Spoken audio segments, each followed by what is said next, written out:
There are thousands of DOS games. Most of them are terrible. I play one selected at random with a 20-minute time limit and record it live. This is the result.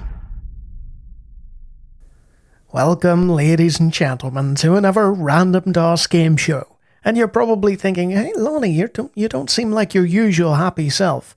Well, aside from being under the weather, I'm about to be more under the weather because this is a Tommy's Toys game. This is Tommy's Tyrants, and every Tommy's Toys game I've played has been absolutely terrible. It's been like pulling teeth, and he released loads of these, which means that he pops up on the randomizer a lot more than other people do.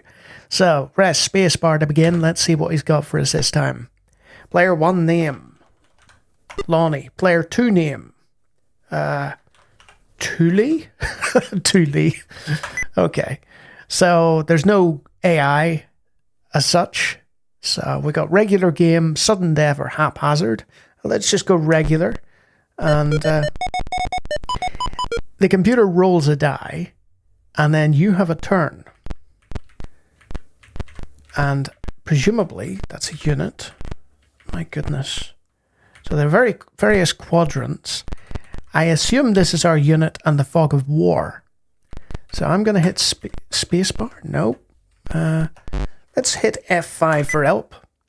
You're a tyrant. You want it all. Only one enemy stands in your way. Command your army like a true general in this map-based war game. Okay, if you think you're the good guy, not a tyrant, then just assume the other side calls you a tyrant. Okay, Tommy, cheers. Computer's passive, only acting as a referee. So, can we have some controls, please? Okay, it's a war game, thank you. Okay, distances. There's 127 rows, 127 columns. There's various ASCII text meaning various things. This is quite involved. It's like a miniature war game. Okay, dice are rolled, you get a number of moves. Okay, when you're playing, blah, blah, blah, blah, blah, blah. Right. You designate a piece of your own army and move it to one map cell in any of the 8 natural directions. Okay. Using the numeric keypad, maneuver the desired piece under the blinking cursor, then hit the enter key. So, just movement and enter. Okay. So, it is considerable in terms of how much there is here. That's actually, I wouldn't call it surprising, but it's quite involved because usually he had sort of very, very cheap knockoff arcade games and stuff. So I'm trying to. Oh, hold on. Would these be the units off a map? So let's select one of them. And he can't move because he's surrounded by all his other forces. That could be a problem. And I can't unselect him. Oh boy. Right. So I'm stuck. Fantastic. See, the idea was there, you know, make a sort of simple game with ASCII text based off, presumably stolen off some sort of board game, sort of a miniature warfare game, but I'm stuck. I can't do anything here. So I've no choice but to quit. Hit the dollar key if you really don't want to save. Oh, Tommy. Let's try that again. So we've rolled our die again. And I've managed to actually get over and select one of the correct units now. So let's see if we can move them. There we go. Wow, fascinating. See, you could probably tell the problem I'm having with this already is that the actual selection jumps.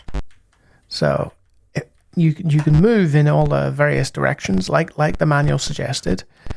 But I'm at a point where if you look at that flashing dot, right, I'm going to hit right on the numpad. Ready? So that has jumped, 3 or 4 spaces. So how am I meant to select the correct man if it's going to do that to me? Okay, I think I found the issue.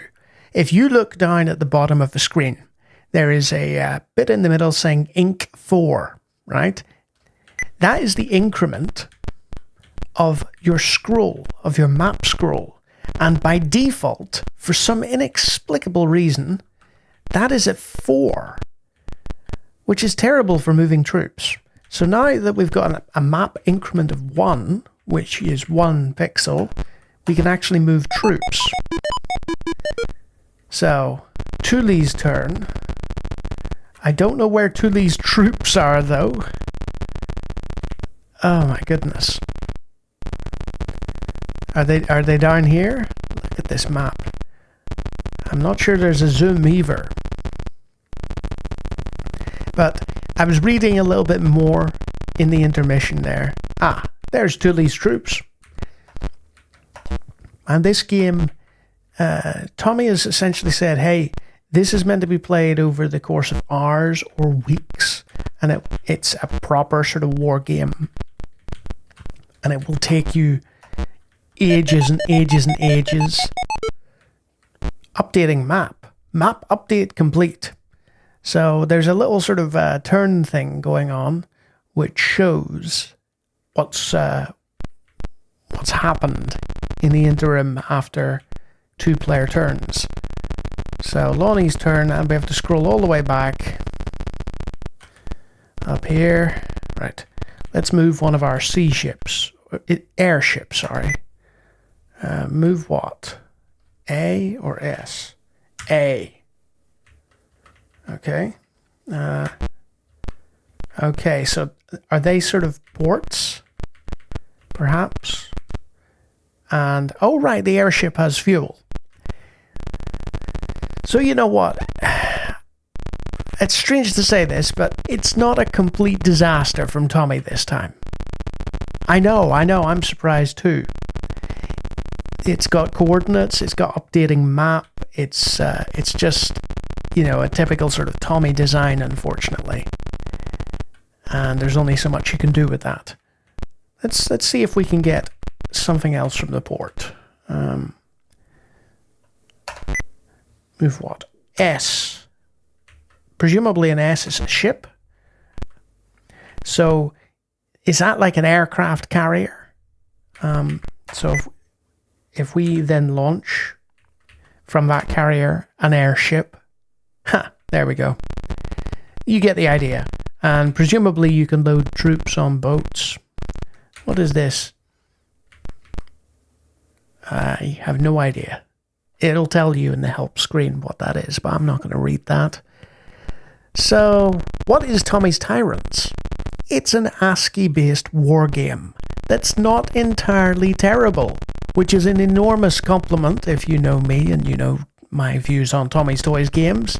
He made an effort here to make a basic functional war game. And it does work. It does what it says. And I have to give kudos for that. You'll want to turn the increment down to 1 using the function keys, and you'll want to have somebody else to play against, and you'll want to have a lot of spare time if you really genuinely want to play like a game of this, rather than pick it up, have one brief look at it, and say, why on earth would I do that? But yeah, kudos to Tommy for making something that actually works and isn't entirely terrible. It's just that this is very long-winded, and most war game aficionados, there are other games out there. Somebody I don't need to name made a whole pile of war games. And if you like us talking about random DOS games, feel free to take a look at all the other videos. We don't do this for money. We're just doing it for the love of the games. The other fellas are brilliant. Check out their videos. And if you like what you see, you can always subscribe. So yeah, I came in expecting this to be a complete disaster, and it wasn't. So that was a positive experience, relatively speaking. Until next time.